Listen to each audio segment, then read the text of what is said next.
నెల్లూరు జిల్లా పద్మనాభ సత్రం పల్లెపాలెంలో పరువు హత్య జరిగింది. మాట వినకుండా మరో వ్యక్తిని పెళ్లి చేసుకుందన్న కోపంతో యువతిని చంపారు తల్లిదండ్రులు, ఇతర కుటుంబ సభ్యులు. ఇంటి పక్కనున్న ఖాళీ స్థలంలోనే పూడ్చిపెట్టి కంప వేశారు తల్లిదండ్రులు. కూతురు కనిపించడం లేదని పోలీసులకు ఫిర్యాదు చేశారు. 25 రోజుల తర్వాత పోలీసులకు సమాచారం ఇచ్చినట్టుగా గుర్తు తెలియని వ్యక్తి చెప్తున్నారు. ఇక తిరుమూరు వెంకటరమణయ్య, దేవసేనమ్మ దంపతులకు 2 కుమార్తెలు, ఒక కుమారుడు ఉన్నారు. ఇక పెద్ద కుమార్తె భువనేశ్వరికి 10 ఏళ్ల కిందట వివాహం జరిగింది. రెండో కుమార్తె శ్రావణికి 6 ఏళ్ల కిందట పెళ్లి జరిగింది.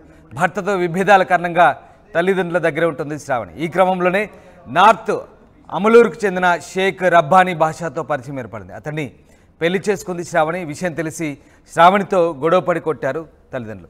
ఇక దీంతో తల్లిదండ్రులు, కుటుంబ సభ్యుల దాడితో ఒక్కసారిగా శ్రావణి మృతి చెందినట్టుగా తెలుస్తుంది. అయితే శ్రావణిని ఇంటి పక్కనే పూడ్చిపెట్టి 25 రోజులుగా ఏమీ తెలియనట్టుగా కుటుంబ సభ్యులు ఉన్నారు. దీంతో గుర్తు తెలియని వ్యక్తి ఇచ్చిన సమాచారంతో పోలీసులు రంగప్రవేశం చేసి ఆ డెడ్ బాడీని బయటకు తీశారు. దానికి సంబంధించిన దృశ్యాలు చూస్తున్నారు. నెల్లూరు జిల్లాలో ఈ పరువు హత్య జరిగింది. ఇక సమాచారం తెలిసిన వెంటనే పోలీసులు ఆ డెడ్ బాడీని బయటకు తీసి పోస్ట్ మార్టం నిర్వహించారు. ఇంటి పక్కనున్న ఖాళీ స్థలంలోనే పూడ్చిపెట్టి కంప వేశారు తల్లిదండ్రులు, ఇతర కుటుంబ సభ్యులు. నెల్లూరు జిల్లాల పద్మనాభ సత్రం పల్లెపాలెంలో ఈ పరువు హత్య ప్రస్తుతం కలకలం రేపుతోంది. ఎస్, గయాస్ జాయిన్ అవుతున్నారు. గయాస్, నెల్లూరు జిల్లాలో జరిగిన ఈ పరువు హత్యకు సంబంధించిన పూర్తి డీటెయిల్స్ ఏంటి? రామ్దాస్, ప్రధానంగా కొడవలూరు మండలంలోని పద్మనాభ సత్రంలోని పల్లెపాలెం గ్రామంలో దారుణం చోటు చేసుకునింది. అక్కడ పరువు కోసం కూతురునే కన్నవారు కడదిచ్చిన ఘటన సంచలనంగా మారింది. అయితే ఈ ఘటన పద్మనాభ సత్రం పల్లెపాలెంలో మొత్తం ఈ పల్లెకాపురులు అంటే మత్స్యకారులు అంతే వాళ్ళంతా కొన్ని కట్టుబాట్లకు ముడిపడి ఉంటారు. ప్రధానంగా ఆ గ్రామానికి చెందిన శ్రావణి కొద్ది రోజుల కిందట వివాహం జరిగింది. అయితే వివాహం జరిగిన తర్వాత వాళ్ళు కుటుంబ కలహాల కారణంగా ఆమె భర్తకు విడాకులు తీసి మళ్ళీ తల్లిదండ్రుల వద్దకు చేరడం జరిగింది. తల్లిదండ్రులు ఆమెకు ఒక చిన్న కూరగాయల వ్యాపారం పెట్టి ఇచ్చారు. దీంతో ఆమె జీవనం సాగిస్తున్నారు. అయితే ఒక మెకానిక్తో ఆమెకు వివాహేతర సంబంధం అయితే ఏర్పడింది. దీంతో అతను తరచుగా శ్రావణి ఇంటికి పోవడం జరుగుతుంది. దీన్ని కూడా ఆ గ్రామంలో అయితే వాళ్ళ బంధువులు ఇళ్ళు చాలా తల్లిదండ్రులు మొత్తం శ్రావణిని మందలించడం జరిగింది.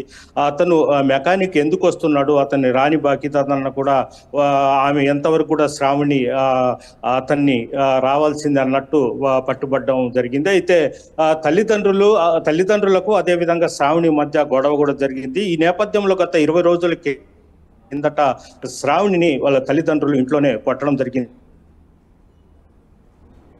అయితే కొట్టిన తర్వాత ఆమె తలకు బలమైన గాయమై చనిపోవడంతో ఆమెని ఇంటి వెనకాల గడ్డి వాము పక్కనే ఒక గొత్తి తవ్వి అందులో వాళ్ళు చేయడం జరిగింది. అయితే గత 20 రోజుల నుంచి శ్రావణి కూరగాయల అంగడి తెరవకపోవడం, శ్రావణి ఆ గ్రామంలో కనిపించకపోవడంతో పలు అనుమానాలు అయితే ఇచ్చేసింది. అయితే వీళ్ళ బంధువులు శ్రావణి ఎక్కడ పోయింది ఏందని చెప్తుంటే ఆమె వేరే ఊరికి పోయింది, వాళ్ళ వేరే బంధువుల ఇంటికి పోయిందని కూడా చెప్తున్నారు.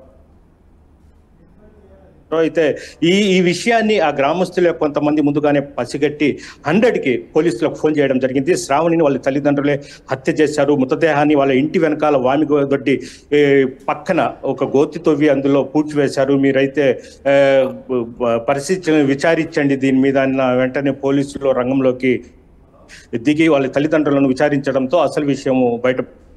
సో ఎట్లాంటి చర్యలు తీసుకోబోతున్నారు మరి వీళ్ళపైన, కుటుంబ సభ్యులపైన కానీ ఆ తల్లిదండ్రులపైన కానీ పోలీసులు ఏం చెప్తున్నారు, ఎలాంటి చర్యలు తీసుకునే అవకాశం?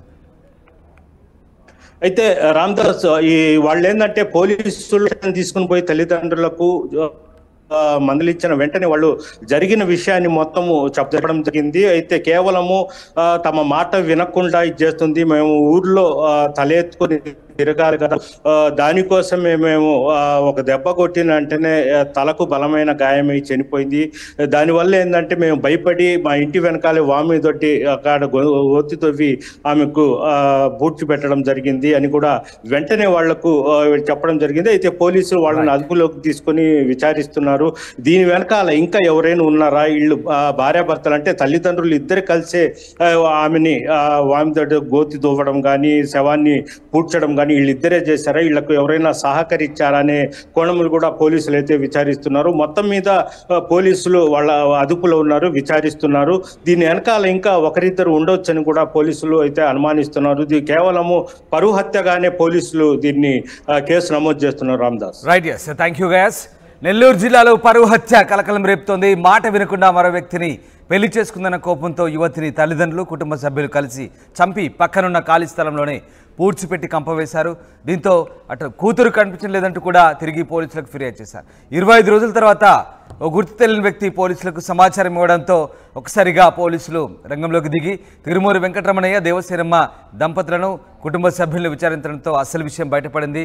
తమ మాట వినలేదనే కారణంతో తమ కూతురైనటువంటి రెండో కూతురు శ్రావణిని చంపినట్టుగా పోలీసుల ఎంక్వైరీలో ఒప్పుకోవడంతో అసలు విషయం బయటపడింది.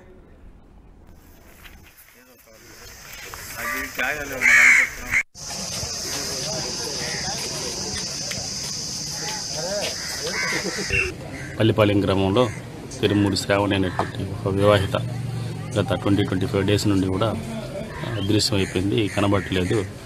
వాళ్ళ ఇంట్లో పేరెంట్స్ గాను అమ్మాయికి మధ్య పెళ్లి విషయంలో కొంచెం గొడవలు జరుగుతూ ఉన్నాయి. కానీ అమ్మాయి కనబడట్లేదు, ఈ ఇంట్లో వాళ్ళు ఏమైనా చేస్తుంటారనేటువంటి చిన్న అనుమానం మీద ఒక మిస్సింగ్ కేసు నమోదు చేసి దర్యాప్తు కొనసాగించగా ఈ రోజున ఆ అమ్మాయి యొక్క పేరెంట్సే వాళ్ళ మాట వినట్లేదన్న ఉద్దేశంతో ఆ అమ్మాయిని హత్య చేసి వాళ్ళ ఇంటి దగ్గరలో ఉన్నటువంటి గడ్డివాం దగ్గర అమ్మాయిని పూడ్చిపెట్టినట్టుగా మా ఇన్వెస్టిగేషన్లో బయటకు వచ్చింది.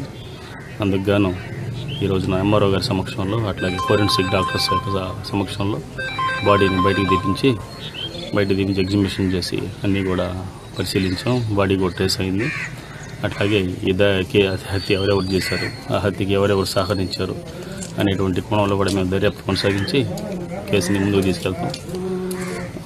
ప్రస్తుతానికైతే అమ్మాయి బాడీని ట్రేస్ అవుట్ చేసి మళ్ళీ పోస్ట్ మార్టం కండక్ట్ చేస్తూ ఉన్నారు. ఆధారాలు ఏమైనా దొరికాయి సార్? ఆధారాలు దొరకబట్టి కదా బాడీ ట్రేస్ అయింది, లేకపోతే అసలు బాడీ ఎక్కడ ఉందన్న విషయం మనకు తెలియదు కదా.